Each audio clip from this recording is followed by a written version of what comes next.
우리 하나님 말씀 같이 보도록 하겠습니다. 하나님 말씀은 사무엘상 1장 1절부터 11절까지의 말씀입니다. 사무엘상 1장 1절부터 11절입니다. 구약 성경 408페이지에 있습니다.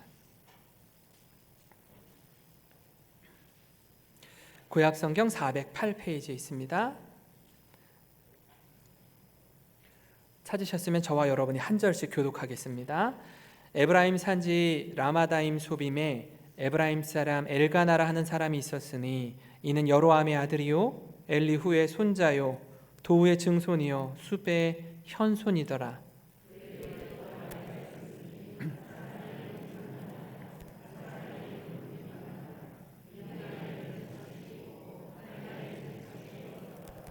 이 사람이 매년 자기 성읍에서 나와서 실로에 올라가서 만군의 여호와께 예배하며 제사를 드렸는데 엘리의 두 아들 홈니와 비느하스가 여호와의 제사장으로 거기에 있었더라.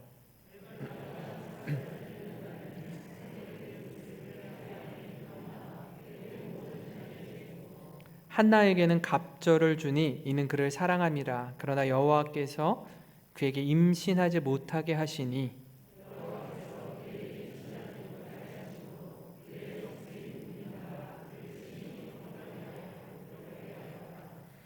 매년 한나가 여호와의 집에 올라갈 때마다 남편이 그같이 하매 분인나가 그를 격분시키므로 그가 울고 먹지 아니하니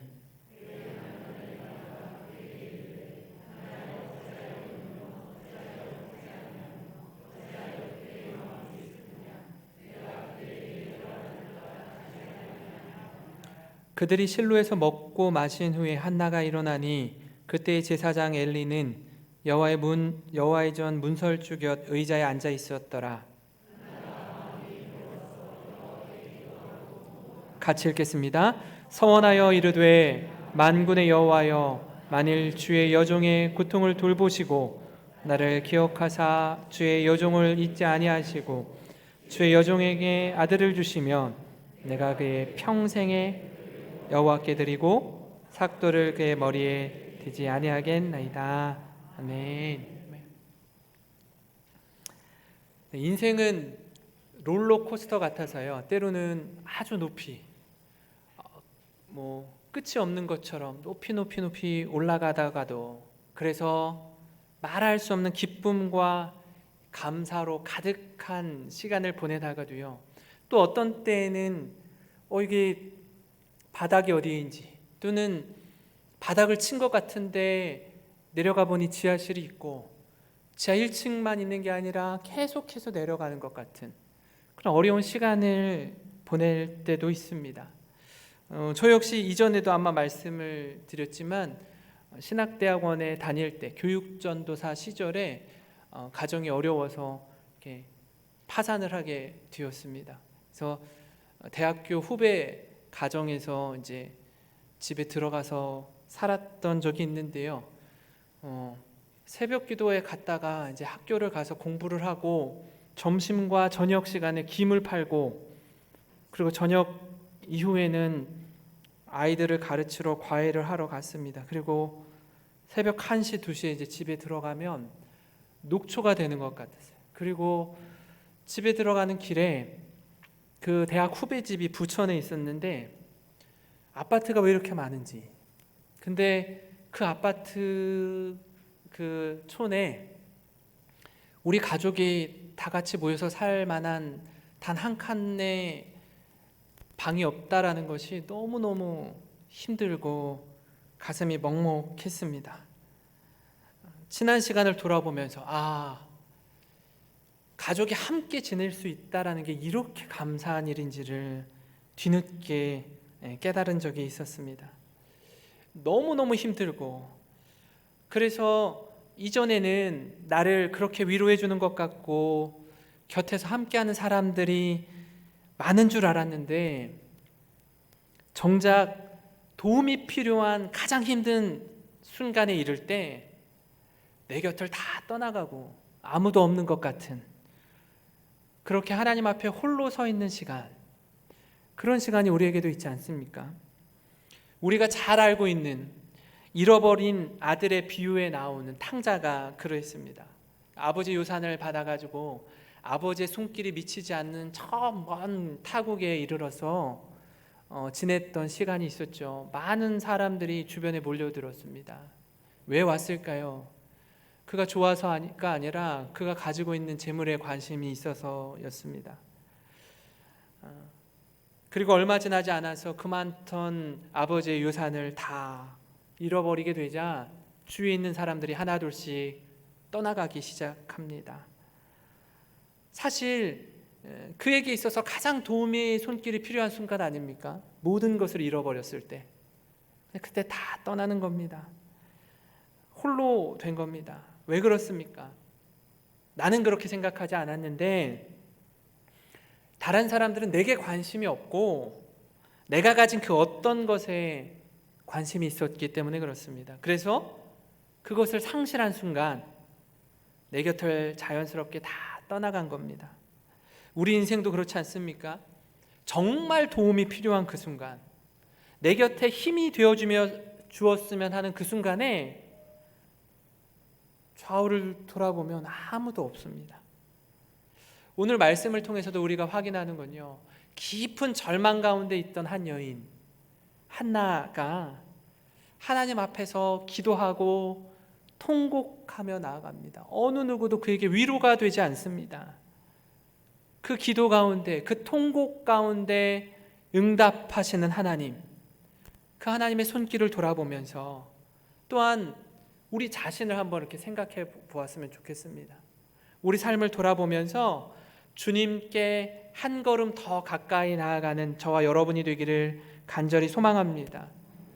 오늘 우리가 읽은 이 사무엘상 말씀은요, 사무엘상 전체를 두고 봤을 때 사무엘과 이스라엘이 신정 국가에서, 하나님이 통치하시는 국가에서 이제는 인간 왕이 다스리는 국가로 변해가는 가운데 세워지는 사울 왕에 대한 이야기를 사무엘 상이 담고 있습니다. 사무엘 하는요, 다윗 왕에 대한 이야기를 담아내고 있습니다.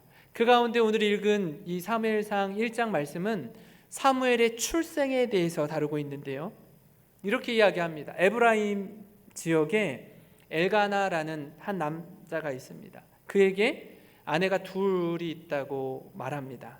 그리고 그 둘 중에 한 사람은 한나요, 또 다른 한 사람은 분인나라고 가르쳐 줍니다. 그들에 대해 간단히 이렇게 서술합니다. 분인나에게는 자식이 있고 한나에게는 자식이 없었다라고 말합니다. 성경은요, 일부 일처제를 동일하게 일관되게 주장하고 있습니다. 그런데 성경의 여러 인물들을 보면 일부 다처를 거느렸던 사람들을 만나게 됩니다. 왜 엘가나는 아내를 하나가 아니라 둘을 두었을까요? 우리가 성경을 통해 쉽게 확인할 수 있는 것처럼 첫 번째 아내였던 한나에게 자식이 없었기 때문입니다. 그래서 두 번째 아내를 두었을 겁니다. 고대 근동사회에서 지금도 마찬가지죠. 아내가 자녀를 낳지 못한다는 건요, 아주 심각한 문제였습니다.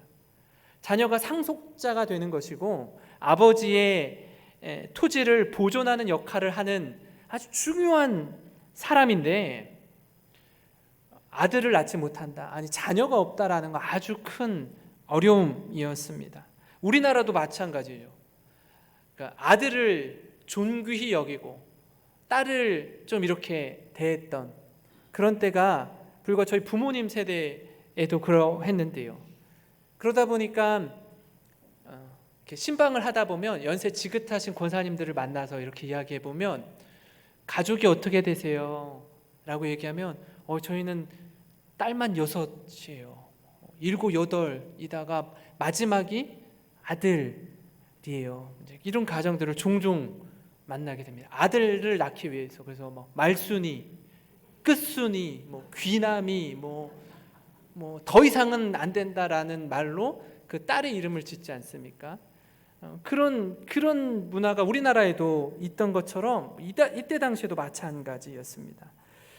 사실 이 한나와 엘가나의 상황보다 훨씬 앞서서 우리가 잘 아는 아브라함의 아내였던 사라 역시 아기를 갖지 못하자 자신이 아브라함에게 이렇게 말하는 겁니다. 내 여종 하갈을 데리고 동침하라고. 이거는요, 여자로서 억장이 무너지는, 자존심이 다 상하는 거 아닙니까? 그렇게 해서라도 후손을 얻고 싶어 하는 그 사라의 마음 아니겠습니까? 창세기 16장 1, 2절입니다. 아브라함의 아내 사레는 출산하지 못하였고 그에게 한 여종이 있으니 애굽 사람이요 이름은 하갈이라. 사레가 아브라함에게 이르되 여호와께서 내 출산을 허락하지 아니하셨으니 원하건대 내 여종에게 들어가라. 내가 혹 그로 말미암아 자녀를 얻을까 하노라 하매 아브라함이 사레의 말을 들으니라. 이렇게 여종을 통해서 자녀를 얻는 상황이 되었습니다. 더 나아가서 야곱의 아내였던 라헬 역시 그의 여종이었던 빌하에게 그와 동일한 일을 행한 걸 성경을 통해 우리 알 수 있습니다. 30장 3절인데요. 라헬이 이르되 내 여종 빌하에게로 들어가라. 그가 아들을 낳아 내 무릎에 두리니 그러면 나도 그로 말미암아 자식을 얻겠노라 하고. 이 상황들이 이해되십니까? 하나님께서 태문을 열어주지 않는 거예요.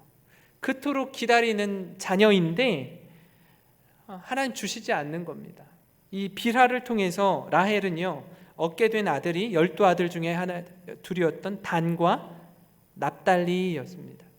한나도 하나님이 임신하지 못하게 하셨다라고 기록하고 있어요. 얼마나 절망스럽습니까? 제가 이전에 있던 교회에서 신혼 가정들을 신방하고 다닐 때 제법 여러 세 가정들이 자녀를 갖고 싶은데 낳지 못하는 상황에 처한 신혼부부들을 만난 적이 있었습니다. 이게 어느 정도로 힘드냐 하면 길을 지나가다가 아주 어린 아기들을 보면요 훔쳐가고 싶을 정도로 이 아이를 데리고 가서 내가 키우고 싶을 정도로 그런 갈망함이 있다라고 얘기를 하더라고요. 너무 힘들어서 여러 번 이렇게 해도 실패하고 저렇게 해도 안 되고 해서 얼마나 힘든 상황이었겠습니까? 그런 가운데 예배의 자리로 나아갑니다. 엘가나가 한나와 분인나 그리고 분인나를 통해서 낳은 자녀들을 데리고 하나님을 예배하기 위해 당시의 예배 장소였던 실로로 향하는데요. 이스라엘 모든 백성들이 1년에 3번씩 하나님께로 나아가 예배드려야 했습니다. 유월절과 맥추절과 수장절이었습니다. 그런데 이 시간이 한나에게 너무 힘든 거예요. 왜냐하면 자녀가 없는 자신이 엘가나로부터 남편으로부터 특별한 사랑을 받고 있다라는 건 알겠어요. 그런데 상속자 없이 예배의 자리로 나간다라는 게 마음이 물 녹듯이 녹는 겁니다. 그래서 그 힘들어하는 아내를 보고 남편인 엘가나가 이렇게 말합니다. 사무엘상 1장 8절입니다. 그의 남편 엘가나가 그에게 이르되 한나여 어찌하여 울며 어찌하여 먹지 아니하며 어찌하여 그대의 마음이 슬프냐. 내가 그대에게 10아들보다 낫지 아니하니라. 엘가나의 고백은요 사실 남편으로서 한나를 얼마나 사랑하는지 보여주는 대목입니다. 우리가 생각할 때 남편이 이 정도 사랑해주면 상한 마음이 회복되고 다시 일어나 살 힘과 용기가 이렇게 솟아나야 되는 거 아닙니까? 그런데요 우리 인생은요 그런 위로와 격려가 지금 내가 아기를 갖지 못하는 이 문제를요 조금도 해결해 주지 못한다라는 거예요. 남편의 이런 격려와 위로가 지금 내 문제를 1도 해결해 주지 못한다라는 것 앞에서 마음이 무너지는 겁니다. 또한 옆에서 어떻게 하죠? 남편 엘가나가 자신에게 잘해주면 잘해줄수록 옆에 버젓이 자녀를 낳은 분인나는 분인나는 분인나 입장에서 남편이 한나에게 더 많은 사랑을 주는 것, 이 모습이 고가운 거 아닙니까? 그래서 어떻게 하죠? 한나를 격분시키는 겁니다. 분노하게 만드는 겁니다. 옆에서 조롱하는 겁니다. 그러니까 서로가 서로에게 있어서 너무너무 힘든 거예요. 너무너무 힘든 거예요. 그러나 그 상황 속에서도 한나는 절망에 머물러 있지 않고 안간 힘을 다해서 그 깊은 절망을 뛰어넘고자 하는 열망이 있었습니다. 우리에게도 어떤 자리, 어떤 마음에 머물러 계시는지는 모르겠지만 이 깊은 절망을 뛰어넘고자 하는 간절한 열망이 있기를 간절히 소망합니다. 우리 역시 한나처럼요, 또 다른 문제로, 또 다른 일들로 인해서 깊은 절망에 빠질 때가 있습니다. 누구에게도 말하지 못하는, 마음 가운데 너무 힘든, 그때 우리가 할 수 있는 건 바로 하나님께 기도하며 통곡하는 자리로 나아가는 겁니다. 사무엘상 1장 10절 11절 말씀입니다. 한나가 마음이 괴로워서 여호와께 기도하고 통곡하며 서원하여 이르되 만군의 여호와여, 만일 주의 여종의 고통을 돌보시고 나를 기억하사 주의 여종을 잊지 아니하시고 주의 여종에게 아들을 주시면 내가 그의 평생에 그를 여호와께 드리고 삭두를 그의 머리에 대지 아니하겠나이다. 분인나의 학대는요, 어떻게 보면 한나에게 있어서 하나님 이게 뭡니까 도대체? 자녀가 없는 것도 억울한데 옆에서 분인나가 나를 이 격분하게 하는 거, 이게 뭡니까? 라고 원망의 자리, 불평의 자리로 나아갈 수 있었을 겁니다. 그런데요, 한나는 그 어려움과 이 절망을요, 하나님 앞에서 주님께로 나아가는 도구로 삼았다라는 겁니다. 한나는 자신의 쓰리고 비참한 삶으로 인해서 하나님을 저버리지 않았습니다. 오히려 우리가 한나를 통해 도전받고 우리 삶의 적용점으로 삼을 수 있는 건 뭐냐면, 때로는 우리에게 닥쳐오는, 우리가 경험하게 되는 이 아픔과 슬픔이 그 슬픔을 가지고 은혜의 보좌 앞으로 나아가는 동기로 삼을 수 있다라는 겁니다. 한나는 자신의 괴로운 마음과 고통스러운 문제를 가지고 하나님께로 나아갔습니다. 보통 우리는요, 어떤 문제가 생길 때 하나님 앞으로 나아가기보다는 세상에 유력한 사람, 힘이 있고 돈이 있고 능력이 있는 그 사람에 가서 도움을 요청할 때가 있습니다. 또는 내가 지금까지 살아오면서 경험한 것들을 토대로 내가 가진 지식과 재물과 모든 인맥을 다 동원해서 이 고통과 절망의 문제를 해결하려고 합니다. 그래서요, 그걸 다 동원해서 해결되면 괜찮아요. 그런데 그렇게 했는데도 불구하고 해결되지 않는 높은 벽 앞에 이렇게 맞닥뜨릴 때가 있습니다.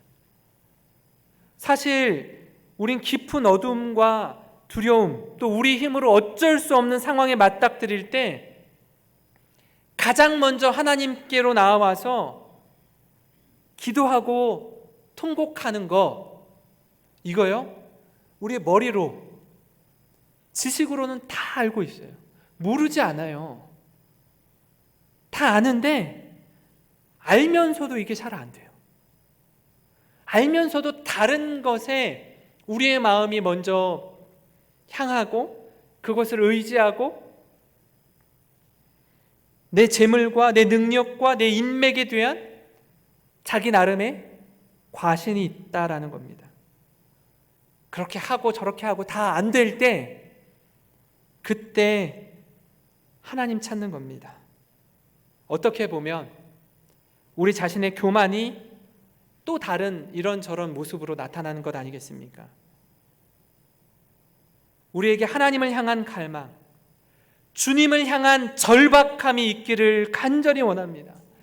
하나님이 아니면 죽을 것 같습니다 라는 그 마음으로 나아가야 합니다. 하나님이 도와주시지 않으면 아무것도 할 수 없다는 주님을 향한 온전한 신뢰로 나아가는 우리가 되기를 간절히 소망합니다. 더 나아가서 왜 나를 이 자리에 세우셨는지, 우리 힘으로는 넘을 수 없는 그 장벽 앞에 세우셨는지 우리 자신을 돌아보기 원합니다. 하나님이 우리에게 이 시간을 허락하신 건 그 이유는 우리가 하나님 앞에서 네가 정말 원하는 게 뭐니? 네가 정말 하나님께 원하는 게 뭐니? 그걸 하나님이 알기 원하신다라는 거예요. 시편 18편 6절입니다. 같이 한번 읽어보겠습니다. 내가 환난 중에서 여호와께 아뢰며 나의 하나님께 부르짖었더니 그가 그의 성전에서 내 소리를 들으시며 그의 앞에서 나의 부르짖음이 그의 귀에 들렸도다. 이 시편 기자는요, 환난 가운데 하나님께 부르짖었다라고 말씀하고 있습니다. 그때 하나님은요, 그 소리를 들으신다라고 약속하셔요. 귀를 기울이신다라고 말씀하고 있습니다. 그런데 우리는 이 절망 가운데, 이 깊은 절망 가운데 이 절박함과 간절한 부르짖음이 없다라는 겁니다. 사랑하는 성도 여러분, 무엇을 그토록 간절히 원하고 계십니까? 한나처럼 하나님 앞에 기도하며 통곡하는 간절함이 있습니까?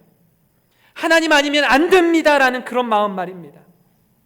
더 나아가서 하나님이 내게 원하시는 삶이 무엇인지, 그 하나님을 향한 목마름, 주님의 마음을 알기 원하는, 하나님, 제가 하나님의 마음을 알기 원합니다. 하나님 내게 어떤 삶을 살기 원하시는지 그 마음 알기 원합니다. 그 기도를 깨닫는 은혜가 있기를 간절히 소망합니다.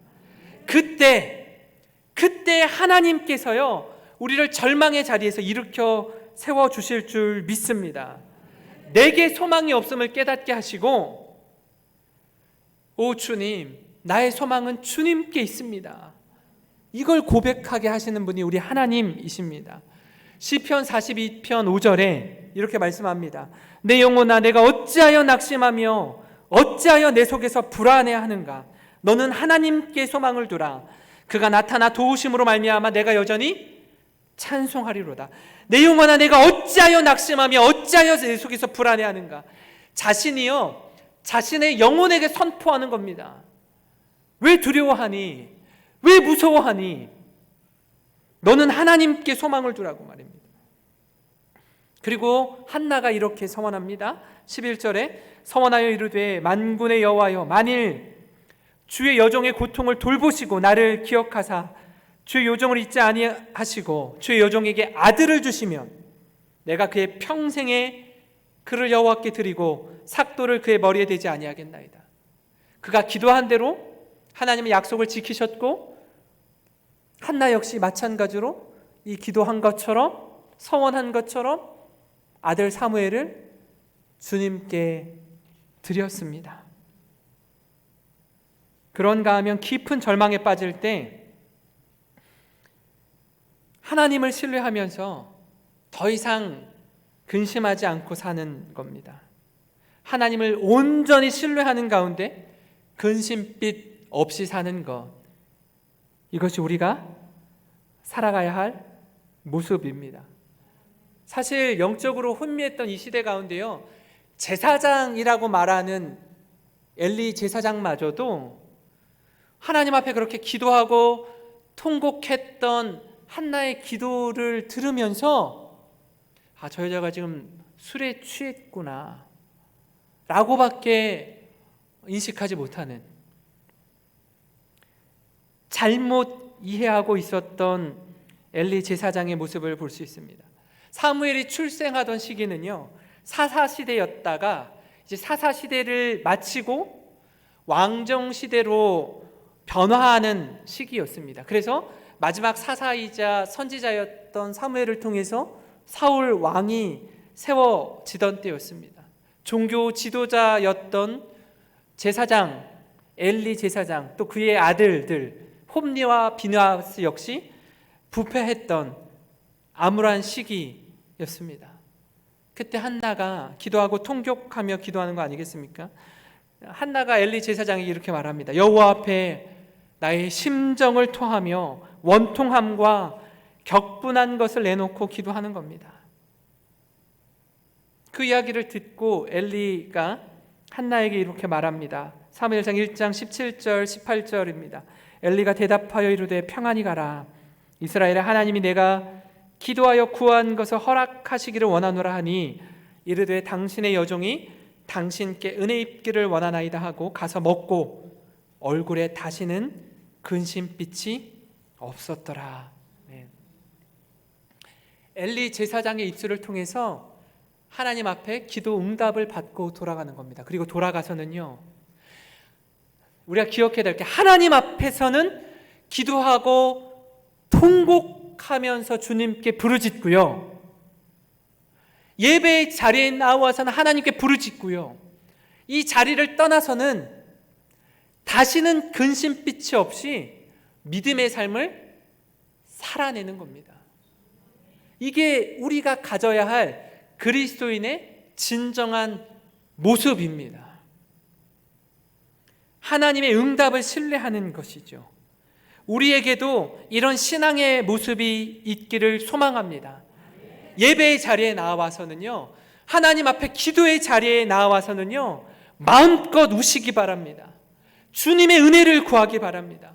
주님의 도우심을 구합시다. 우리가 어디 가서 울겠습니까? 울만한 곳이 어디 있습니까? 운다고 누가 받아줍니까? 세상은요, 울 곳이 없습니다. 아니, 세상은 울지 말라고 가르칩니다. 이런 말이 있잖아요. 남자는 태어나서 3번만 울라고. 다시 말하면 울지 말라는 거예요. 강한 척, 센 척, 그렇게 버티면서 이겨내며 살라고 말합니다. 얼마나 힘든 세상입니까? 한나의 절망, 깊은 우울감, 그 상황 속에서도요, 오늘날에도 자녀가 없어 고통하는 가운데 있는 가정들이 많아지고 있는 것 아니겠습니까? 제가 신방을 하며 어렵고 힘든 시기를 보내는 분들을 만나다가 이런 한 분의 이야기를 들었습니다. 결혼해서 그렇게 기다렸던 아들을 품에 안은 겁니다. 그런데 이 아들이 장애를 갖고 태어난 거예요. 다운 증후군이라는 장애를 갖고 태어났는데요, 다운 증후군은 유전병의 일종으로 21번째 염색체가 보통 아이들보다 1개 더 많아서 생기는 질병입니다. 그래서 이 질병에 걸리면요, 신체적으로 발달하는 데 있어서의 어려움이 있고요, 또 일반적으로는 안면의 기형이나 지적인 장애를 동반하는 질병을 안고 태어납니다. 얼마나 기다렸던 아들입니까? 이 아들을 어떻게 키워야 될지 앞이 막막해지는 겁니다. 집사님이 아들을 키우면서 너무너무 힘들었다라고 말합니다. 뭐가 힘들었냐면 아들을 키우는 것 자체도 힘이 들지만 그 아들을 데리고 밖으로 나아가면 사람들의 시선, 따가운 시선과 뒤에서 수군거리는 모습들, 마음이 무너지는 겁니다. 어떻게 키워야 될지. 하나님 앞에서 많이 울었다라고 얘기합니다. 그리고 둘째를 낳았습니다. 아주 총명한 여자아이를 낳았다라고 합니다. 근데 이 오빠, 장애를 가진 오빠와 이 아이가 의사소통이 잘 되지 않으니까 이 집사님이 기도하는 가운데 이 딸아이를 위해서 한 아이를 좀 입양하고자, 이 딸아이의 동생뻘 되는 아이를 입양하고자 입양하는 곳에 이렇게 찾아갔답니다. 가서 이렇게 보니까 다른 아이들은 잘 입양되어져서 가는데 저기 보니까 입양되지 못하는 아이가 있는 거예요. 그래서 자세히 봤더니 자기 큰아들과 같이 다운 증후군 아이들이 입양이 되지 않는 겁니다. 누가 입양해 가겠습니까? 그 집사님이 사실은 건강한 남자아이를 입양하려고 갔다가 하나님이 이런 마음을 주셨다라는 겁니다. 내가 다운 증후군에 있는 아이를 키워보니 누구보다도 많은 사랑의 손길이 필요한데, 내가 키워봐서 아는데 얼마나 힘이 드는지 아는데, 이 아이를 입양해야겠구나 해서 건강한 아이를 입양하러 갔다가 다운 증후군 아이를 입양해서 데리고 왔답니다. 큰아들과 한 10살 뻘 차이 나는 아들을 데리고 와서, 큰아이의 이름이 동조였는데요, 입양한 아이의 이름을 은조라고 지었답니다. 그리고 두 아이를 키우고 딸아이를 이렇게 키우면서 하나님께서 특별하게 주시는 그 은혜, 사람들은 알지 못하는, 힘들지만 어렵지만 그렇게 아이를 양육하면서 하나님 주시는 특별한 은혜들을 경험했다라고 말합니다. 그리고 나서 또 10년이 지난 이후에 다운 증후군에 걸린 여자아이를 또 입양했다라고 합니다. 그래서 그 여자아이의 이름을 금조라고 해요. 금, 은, 동. 그렇게 이남 이녀의 아이를 키웠습니다.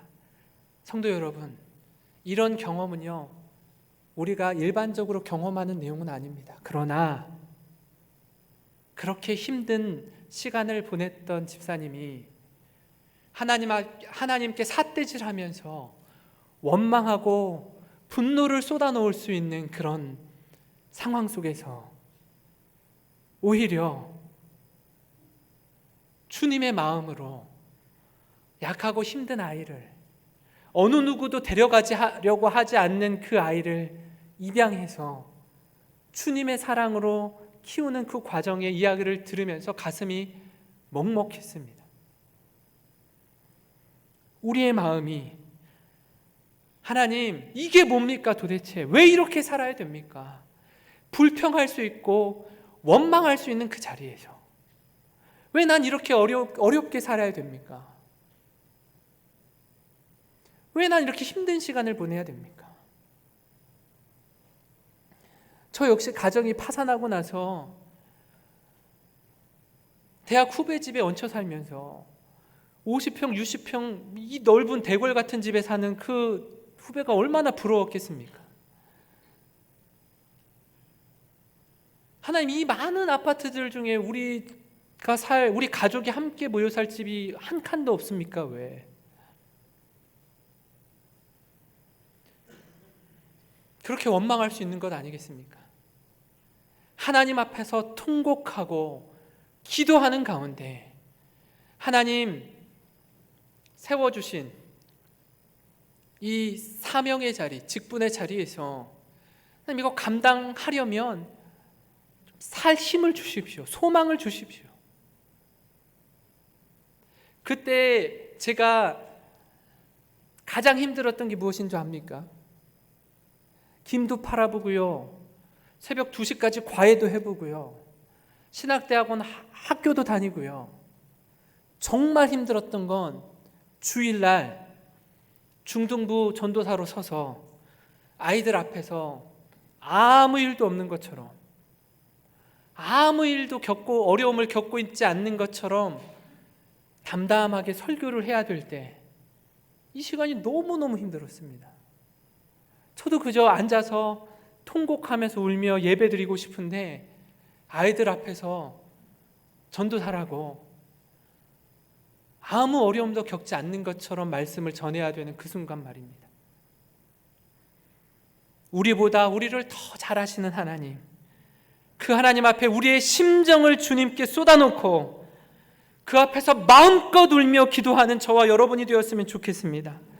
그리고 나서요, 일어나서 먹고 마시고 세상에 나아가서는요, 근심빛 없이 하나님의 응답의 약속을 믿고 믿음의 삶을 살아가는 겁니다. 하나님을 신뢰하며 믿음의 삶, 일상의 삶을 살아가는 우리 사랑하는 영생교회 모든 성도님들이 되시기를 주님의 이름으로 축원합니다. 이 시간 우리